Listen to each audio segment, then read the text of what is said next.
দ্বিতীয় শুভেচ্ছা জানিয়ে শুরু করছি আমাদের আজকের প্রতিবেদন। তো দর্শক, আজকে আমরা এক অসহায় মেয়ের গল্প তুলে ধরব, যার নাম হচ্ছে শিউলি। শিউলির বয়স হয়ে গেছে, কিন্তু এই বয়সে স্বামীহারা হয়ে গেল, কারণ তার স্বামীটা মারা গেছে।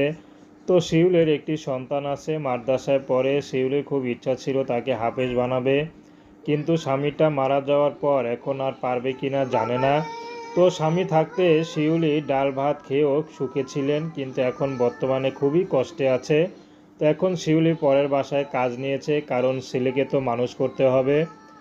তো শিউলি এখন চাচ্ছে যদি এই বয়সে তাকে একটু কেউ মাথা গোঁজার ঠাঁই দিত। সেই মানুষটির বয়স যতই হোক, যদি 70, 80, 90, 100 বছরের বুড়োও হয়, শিউলি বিয়ে শাদী করতে রাজি আসে। সারা জীবন তার সেবা করে যদি যেতে হয়, শিউলি সেটাও করতে পারবে। কারণ বর্তমানে শিউলি একা, তার ছেলে মাদ্রাসায় থাকে, সেখানে পড়ে, সপ্তাহে সপ্তাহে আসে মার কাছে দেখা করতে। তো শিউলি পরের বাসায় কাজ করে তার বেতন দিতে এবং তার সংসার চালাতে এবং বাচ্চার খরচ বহন করতে খুব কষ্ট হয়ে যায়। তো শিউলি চাচ্ছে যদি এই বয়সে কেউ তাকে একটু মাথা গোঁজার ঠাঁই দিত, তার পাশে থাকতো। পৃথিবীতে অনেক পুরুষ আছে যারা তো